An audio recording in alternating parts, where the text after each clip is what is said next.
A paz do Senhor Jesus, amém, a todos os irmãos do curso de Teologia Maranata, também do curso de Teologia Visão de Águia, que Deus ele venha nos abençoar grandemente, em nome de Jesus. Estamos aqui dando continuidade ao nosso curso de Teologia, amém, e eu separei aqui uma série de vídeos sobre a igreja, né, sobre a igreja. Esse é o segundo vídeo sobre a igreja e nós vamos falar sobre imagens bíblicas da igreja. Na primeira aula, meu irmão, nós falamos sobre a origem da igreja, né? Nós ali estudamos um pouquinho na primeira aula sobre a origem da igreja, como que surgiu a igreja, aonde que surgiu a igreja, se no Velho Testamento Deus falou de igreja, e nós aprendemos ali sobre esse assunto, a origem da igreja. Amém? Nessa segunda aula, nós vamos falar sobre imagens bíblicas da igreja. Vamos aprender aqui um pouquinho sobre as imagens bíblicas da igreja, amém? Nessa nossa segunda aula. Você que pode, vai lá no canal do YouTube, @Vida Eterna com Cristo, se inscreve, compartilha para que mais pessoas possam ser alcançadas. Eu preciso lá naquele canal de pelo menos 100 inscritos para que eu possa fazer ali o curso ao vivo, dar aula ao vivo ali no YouTube, acima de 100 inscritos. O canal é novo, amém? O canal é novo, que está começando agora, então não tem ainda esses 100 inscritos. Eu peço para você que você possa, você que vai ouvir esse vídeo, você que vai ouvir essa aula, se inscreve no canal, para você poder nos ajudar aí para pregar a palavra de Deus, amém? @Vida Eterna com Cristo, esse é o canal do YouTube.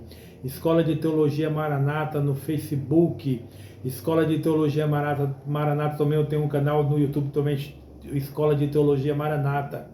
E no TikTok, @Pastor Aguinaldo. Amém? Então você que pode, se inscreve lá nesse canal, se inscreve no canal, me ajuda a palavra do Senhor a alcançar mais gente, amém? Estamos aqui nessa nossa segunda aula, que nem eu já falei, vamos aqui trabalhar um pouquinho sobre a imagem bíblica da igreja, não é? É o que nós vamos aprender aqui nessa nossa segunda aula, amém? O texto, meus irmãos, que eu vou usar como base para essa aula, ela se encontra lá em 1 Pedro 2, 1 Pedro 2, versículo 9. 1 Pedro 2, versículo 9 é o texto, o primeiro texto que nós vamos ler, que vai dizer assim: mas vós sois a geração eleita, o sacerdócio real, a nação santa, o povo adquirido, para que anuncieis as virtudes daquele que vos chamou das trevas para a sua maravilhosa luz. Amém? Meu irmão, por meio de cada imagem que retrata a igreja, o Espírito Santo revela-nos o quão glorioso ela é. Amém? Então o Espírito Santo vai nos revelar o quão glorioso a igreja é. Agora nós vamos ler mais alguns textos. Primeiro, porque uma regra da hermenêutica é um texto fora do contexto, ele vira pretexto para heresia. Então nós vamos ler aqui Efésios 5, 25 ao 32. E depois nós vamos ler 1 Pedro 2, do 9 ao 10. Efésios 5, 25 ao 32, ele vai dizer assim.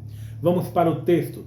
Vai dizer assim, Efésios 5, 25. Vós maridos, amai-vos vossas mulheres, como também Cristo amou a igreja, e a si mesmo se entregou por ela, para santificar, purificando-a com a lavagem da água pela palavra, para apresentar a si mesmo igreja gloriosa, sem mácula, nem ruga, nem coisa semelhante, mas santa, irrepreensível. E assim devem os maridos amar a sua própria mulher, como a seu próprio corpo. Quem ama a sua mulher, ama-se a si mesmo, porque nunca ninguém aborreceu a sua própria carne, antes a alimenta e sustenta, como também o Senhor a igreja, porque nós somos membros do seu corpo. Por isso deixará o homem a seu pai e sua mãe, e se unirá à sua mulher, e serão dois numa só carne. Grande é este mistério, digo-o, porém, a respeito de Cristo e da igreja. 1 Pedro 2,9. Mas vós sois a geração eleita, o sacerdócio real, a nação santa, o povo adquirido, para que anuncieis as virtudes daquele que vos chamou das trevas para a sua maravilhosa luz. Vos chamou das trevas para a sua maravilhosa luz. Vós que em outro tempo éreis povo, mas agora sois povo de Deus, que não tenheis alcançado misericórdia, mas agora alcançaste misericórdia. Amém? Estes são os textos que nós vamos trabalhar para essa nossa segunda aula. Meu irmão, a Bíblia apresenta diversas imagens que revelam determinado aspecto da natureza da Igreja de Cristo. E nesta lição abordaremos, meus irmãos, as seguintes imagens: a noiva de Cristo, a esposa de Cristo, o rebanho de Deus, geração eleita, sacerdócio santo, sacerdócio real, nação santa e povo adquirido, corpo de Cristo, santuário de Deus, casa de Deus. Então são esses tópicos que nós vamos aqui abordar nessa nossa segunda aula. A noiva de Cristo, a esposa de Cristo, o rebanho de Deus, geração eleita, sacerdócio real, nação santa e povo adquirido, corpo de Cristo, santuário de Deus, casa de Deus. Então são esses pontos que nós vamos abordar aqui nessa nossa segunda aula. Amém? Meu irmão, uma das imagens bíblicas mais gloriosas da igreja é a que apresenta como a habitação de Deus. E neste caso, meus irmãos, a igreja é reconhecida na Bíblia como o santuário de Deus, a casa de Deus, ou seja, Deus, ele habita gloriosamente ter essa consciência teológica a respeito da igreja, da natureza da igreja, como habitação transformadora divina. Então Deus, ele habita gloriosamente dentro da igreja. E nós temos que entender isso, que Deus, ele habita dentro da igreja, dentro do santuário do Senhor. Cada crente, meu irmão, que passou pela experiência da salvação, isto é, foi regenerado, justificado e santificado, faz parte da igreja de Cristo. E nesse sentido, cada crente exerce uma função sacerdotal diante de Deus e diante do mundo. Por isso, a igreja é uma instituição em que Deus habita. A igreja de Jesus Cristo é retratada, meu irmão, por uma série de imagens por meio das páginas do Novo Testamento. Cada uma delas vai revelar um determinado aspecto da igreja de Jesus Cristo. Assim, nós podemos contemplar imagens ou figuras que vai retratar o relacionamento que descrevem a função ou mostram de que forma a igreja é a habitação de Deus. Amém? Por isso, nesta lição, meus irmãos, nós estudaremos as principais imagens bíblicas a respeito da igreja de Cristo que comunicam o relacionamento, a função e a habitação dessa instituição criada por Deus. Amém? A palavra-chave para essa aula é imagem. Imagem que descreve um relacionamento. O primeiro tópico que nós vamos aprender é imagem que descreve um relacionamento. A noiva de Cristo. A noiva de Cristo. Amém? Meu irmão, sem dúvida alguma, a imagem da igreja como a noiva de Cristo é uma das mais belas das Escrituras. Na verdade, meu irmão, a Bíblia usa tanto a figura da noiva como a da esposa para representar ali a igreja.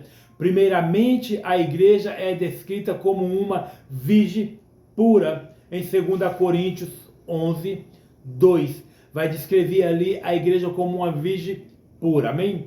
Convém destacar que a palavra grega partenos, traduzida em 2 Coríntios 11, 2, como noiva pura, ela é usada em relações a uma donzela que ainda não contraiu núpcias, e é uma figura da igreja como noiva, trazendo ali uma ideia de castidade, pureza e fidelidade. A esposa de Cristo, Paulo retrata também de forma vivida a imagem da igreja como esposa, em Efésios 5, 25 ao 26. Assim como é destacado, meus irmãos, é destacada a pureza da noiva, é também a da esposa.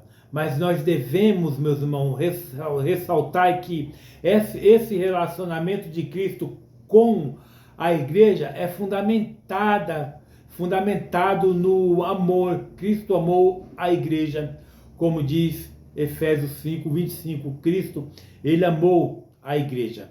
Não é como em um relacionamento frio, não é como um relacionamento frio, fundamentado apenas no dever, mas retrata um relacionamento fundamentado, sobretudo, na realidade do amor que se entrega e se sacrifica. Amém? Cristo, ele cuida da igreja e zela por ela, porque a ama. Essa imagem de relacionamento amoroso entre Cristo e a sua igreja deve ser o parâmetro relacionamento de todos os casais cristãos. Rebanho de Deus, quando nós nos reunimos, os presbitérios na cidade de Éfeso, o apóstolo Paulo os exaltou em Atos 20, 28. Nós vamos ver ali o apóstolo Paulo exaltando na cidade ali de Éfeso, não é? Vamos ver aqui Atos. Deixa eu pegar o texto, Atos 20, versículo 22. Nós vamos ver ali Paulo exaltando, não é? Atos 20, versículo 28. Vamos ver o texto, vai dizer assim: cuidai por vós e por todo o rebanho sobre o qual o Espírito Santo vos constituiu bispo para apacentardes a igreja de Deus, a qual ele comprou com o seu próprio sangue. Então aqui Paulo ele vai exaltar ali os bispos a cuidar da igreja de Cristo como uma noiva santa, pura, porque ela foi comprada com o sangue de Cristo. Aqui, meu irmão, a igreja é retratada como o rebanho, um rebanho de Deus. É uma metáfora que ilustra a relação existente entre a ovelha e o pastor. Paulo aqui ele deixa claro que esse rebanho custou um alto preço ao sangue de Jesus Cristo. Tendo em mente essa imagem, meus irmãos, o apóstolo Pedro também põe isso em evidência em 1 Pedro 5, 2 e 3. O apóstolo Pedro ele vai pôr isso em evidência também. Não é? Lá em 1 Pedro, ele vai colocar isso em evidência. Deixa eu ver se eu acho aqui o texto, 1 Pedro. Nós vamos ver aqui, 1 Pedro 5, o apóstolo ele colocando essa mesma ideia de Paulo sobre a igreja. Em 1 Pedro 5, 1 Pedro 5, deixa eu pegar aqui, 2 e 3, ele vai dizer assim, ó, 1 Pedro 5, 2 e 3. Apacentai o rebanho de Deus que está entre vós, tendo cuidado dele, não por força, mas voluntariamente, não por torpe ganâncias, mas de boa vontade. Não como dominadores dos que vos foram confiados, mas servindo de exemplo ao rebanho. Então nós podemos ver aqui que Pedro ele vai ter a mesma ideia de Paulo, que nós devemos apacentar a igreja de Cristo com amor, com carinho, não é? Que são ovelhas do Senhor. As palavras de Pedro devem servir de parâmetros para todo pastor que cuida do rebanho de Deus. Na verdade, ele mostra o que o pastor não pode fazer no seu trato com a igreja, pois ele deve ser um modelo para o rebanho de Deus. O pastor ele deve ser um modelo para o rebanho do Senhor. Imagem como a noiva de Cristo, a esposa de Cristo E o rebanho de Deus descreve o relacionamento da igreja com o Cristo, amém? O relacionamento santificador. A igreja, o povo de Deus, meus irmãos, é chamado, eleito no Novo Testamento.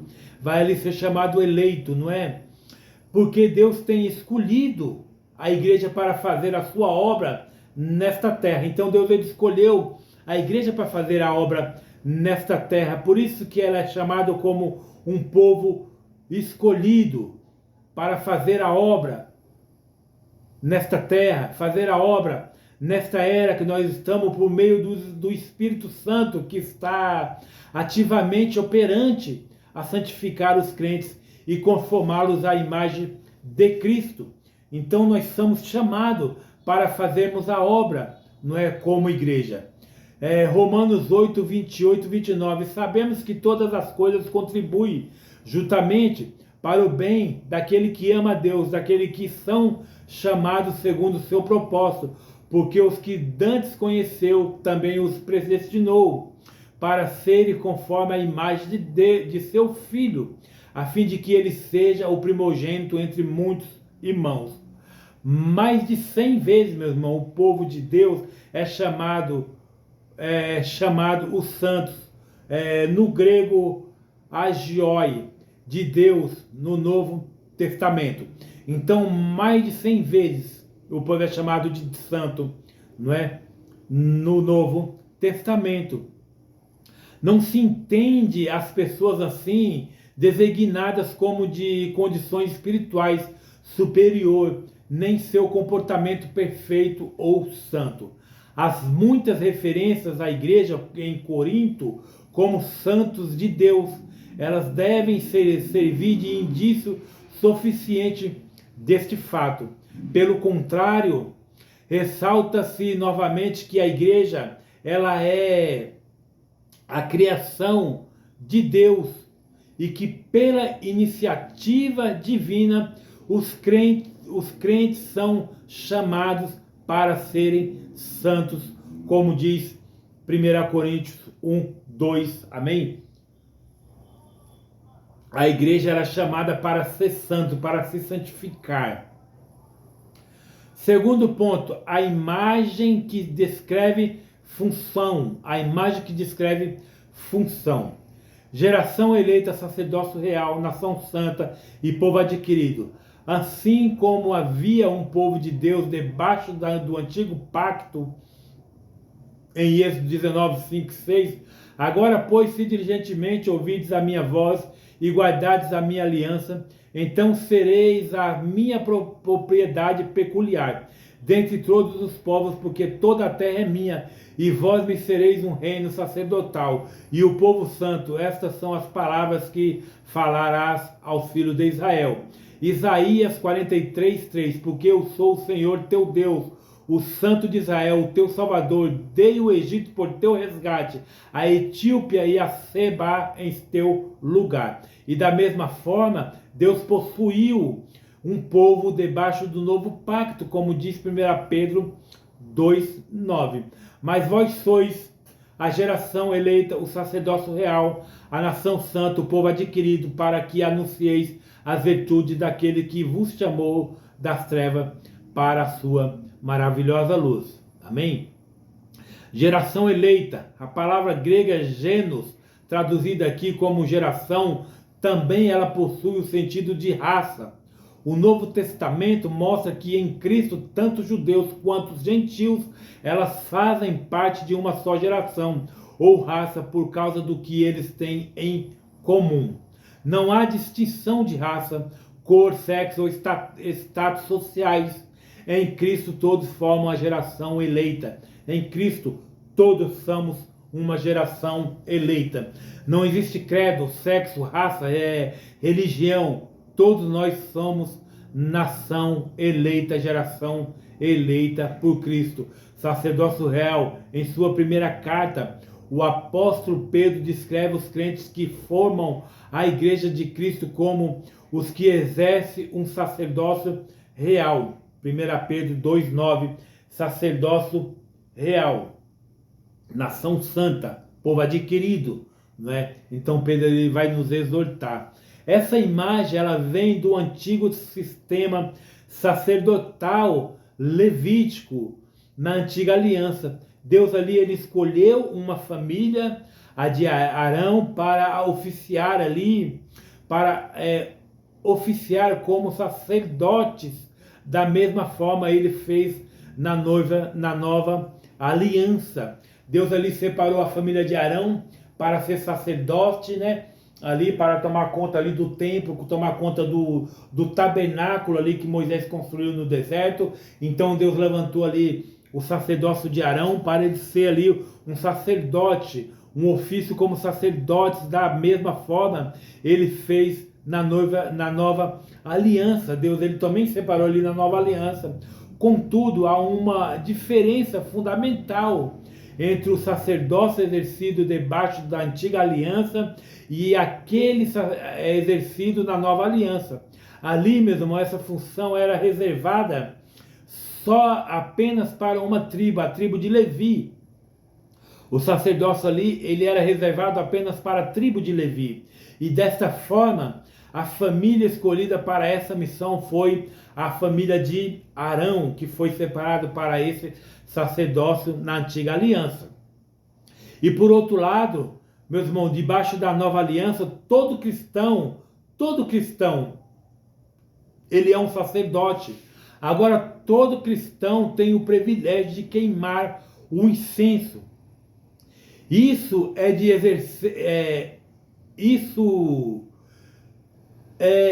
exercer um ministério de oração, não é? E intercessão diante de Deus. Todos nós cristãos, a partir do momento que nós confessamos Jesus como nosso único, suficiente, exclusivo e eterno Salvador, e nós nos batizamos, a partir desse momento nós passamos a ser um sacerdote.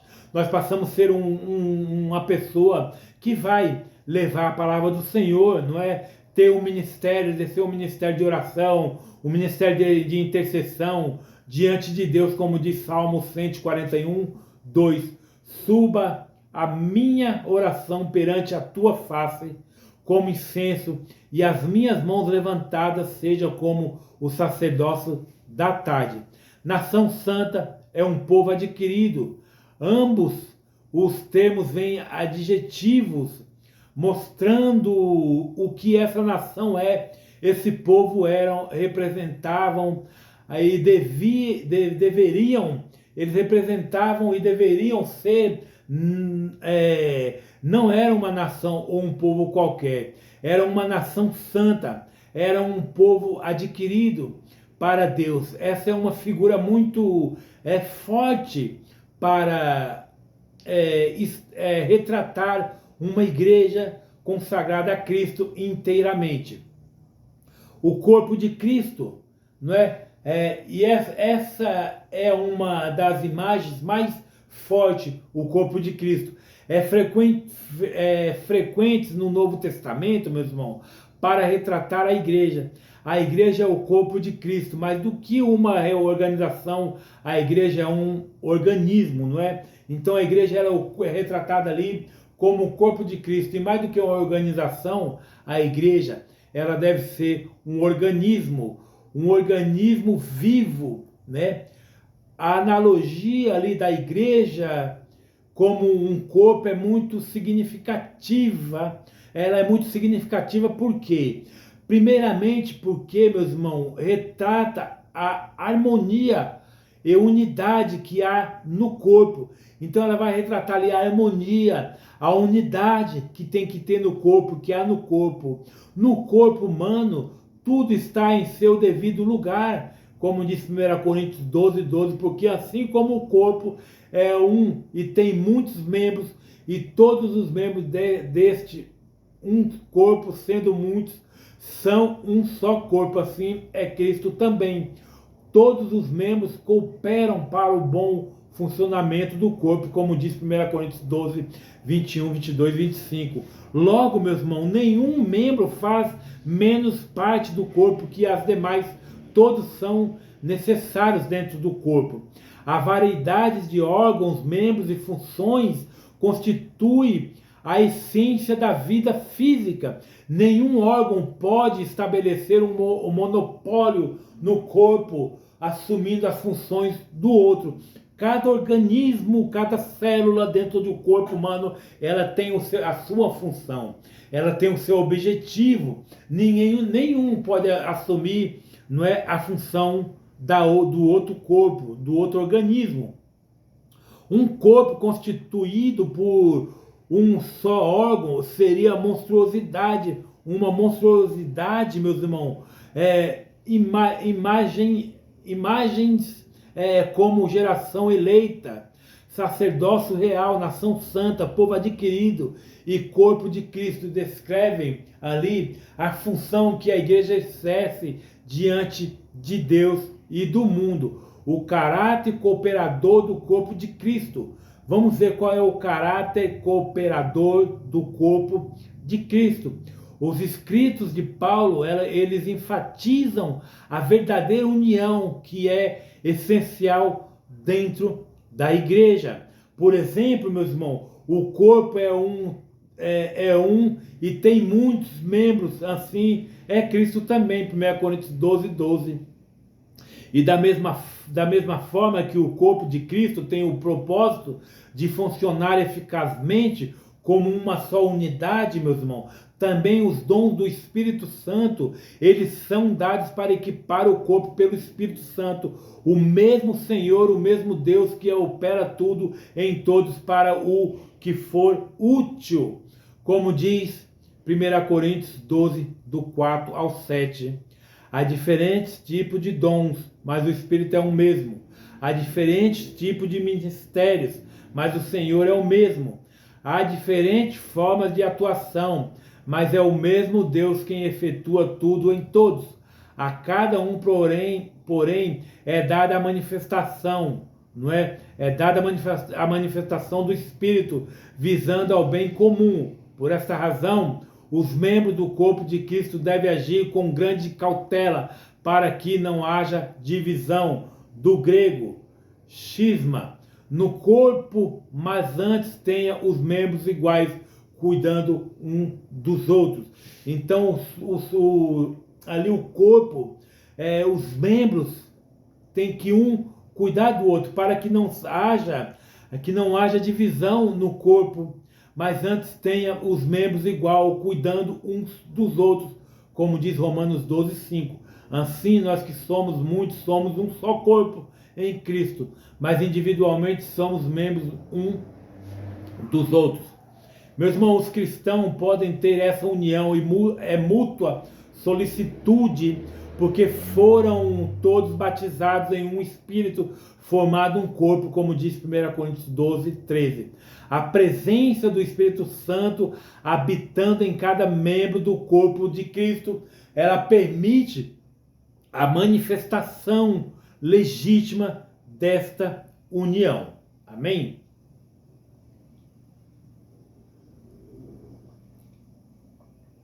No terceiro tópico aqui que nós vamos aprender, a imagem que descreve a habitação. Nós vamos aprender aqui sobre a imagem que descreve a habitação. Santuário de Deus mútuo. Santuário de Deus. Amém? Mútuo. Embora seja muito comum, meus irmãos, identificar a igreja a partir de sua estrutura arquitetônica, não é isto que a Bíblia ela identifica como sendo uma igreja. Ela é o templo do Espírito Santo, como diz 1 Coríntios 3,16. A igreja é retratada como sendo um santuário, a habitação de Deus individualmente. Cada crente é um templo do Espírito Santo, como diz 1 Coríntios 6,19. Mas na sua forma corporativa, a igreja ela é retratada como sendo o santuário de Deus. 1 Coríntios 3, 16 e 17. Isso também, meus irmãos, significa que Deus habita a igreja, ela é seu templo. E nesse aspecto, o apóstolo Paulo, ele vai alertar sobre o perigo que há em se profanar o santuário de Deus lá em 1 Coríntios 3,17, a casa de Deus, a igreja, é escrita como sendo a casa de Deus em 1 Timóteo 3,15. Mas se tardar, para que saibais como convém andar na casa de Deus, que é a igreja do Deus vivo, a coluna e firmeza da verdade. E esse conceito da igreja, meu irmão, como sendo a casa de Deus, é derivado do Antigo Testamento, em que o povo de Deus é retratado como a casa ou família de Deus. A nação de Israel floresceu a partir da família de Jacó. Isso nos faz ver a importância da igreja como uma instituição social. Na base da sociedade, esta é a família. A igreja forte, meus irmãos, é formada por famílias igualmente fortes. O inverso também é verdade. Família fraca torna-se igreja fraca. Quando você tem uma família forte, a igreja vai ser uma instituição forte. Quando você adquire uma família fraca, a igreja também vai ser uma instituição fraca. Por trás de muitos problemas sociais,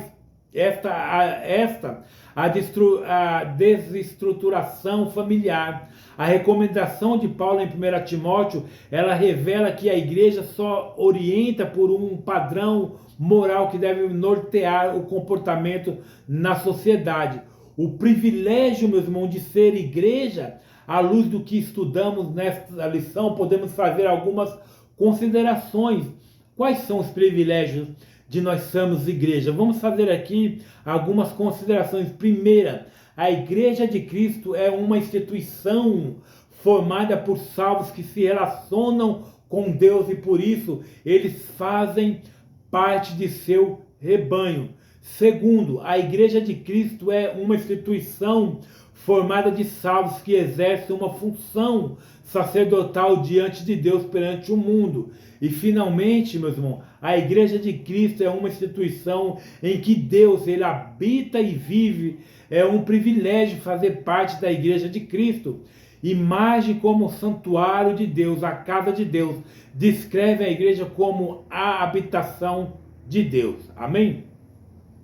Meus irmãos, nesta lição aprendemos através de imagens bíblicas o que a igreja ela é, importância, o que a igreja e que importância ela tem. São figuras que nos ajudam a compreender a igreja tanto em seu aspecto institucional como funcional.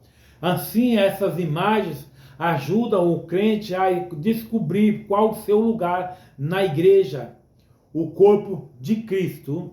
Dessa forma, meus irmãos, ele pode melhor cooperar para o perfeito funcionamento da igreja local. Amém? Vamos aqui revisar o nosso conteúdo hoje. Primeiro, de acordo com a lição, como a igreja é descrita primeiramente, a igreja é descrita como uma virgem pura, 2 Coríntios 11, 2. O que a metáfora do rebanho de Deus ilustra? É uma metáfora que ilustra a relação existente entre a ovelha e o pastor. Terceiro, o que o Novo Testamento mostra a respeito da igreja eleita, da geração eleita. O Novo Testamento mostra que em Cristo, tanto judeus como gentios, eles fazem parte de uma só geração, ou raça, por causa do que eles têm em comum em Cristo. Quarto, o que a expressão corpo de Cristo retrata a igreja. Amém?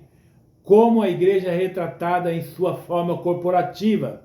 Na sua forma corporativa, a igreja é retratada como sendo o santuário de Deus, como diz 1 Coríntios 3, 16 e 17. Amém? Meu irmão, eu quero deixar aqui para vocês uma leitura diária, para vocês trabalhar um pouco nesta mensagem. Amém? Uma leitura diária. Quando eu postar os vídeos, eu vou postar os vídeos e o esboço ali para você assistir também, ler, tá bem? A leitura diária que nós podemos fazer, segunda-feira, nós podemos começar a ler 2 Coríntios 11, 2, a igreja retratada como virgem pura. Na terça-feira, Nós podemos ler 1 Pedro 5,2, a igreja como rebanho de Deus. Quarta-feira, 1 Pedro 2,9, a igreja como sacerdócio real. Na quinta, 1 Coríntios 3,16, a igreja como santuário de Deus. Sexta-feira, 1 Timóteo 3,15, a igreja como a casa de Deus. Sábado, 1 Coríntios 12,12, a igreja constituída como o corpo de Cristo. Amém? Essa é uma leitura semanal aí que os irmãos podem estar fazendo aí para nós continuar aprendendo. Amém? Na nossa terceira aula, nós vamos trabalhar sobre a natureza da igreja. Amém? Nós vamos ali trabalhar um pouquinho sobre a natureza da igreja. Conto com a presença de todos vocês. Assista o conteúdo, medite, leia texto, compara texto. Amém? Qualquer coisa estamos aí para poder tirar algumas dúvidas. Amém? Terceira aula, a natureza da igreja. Amém? Deus abençoe. Um forte abraço. Até a próxima. Tchau.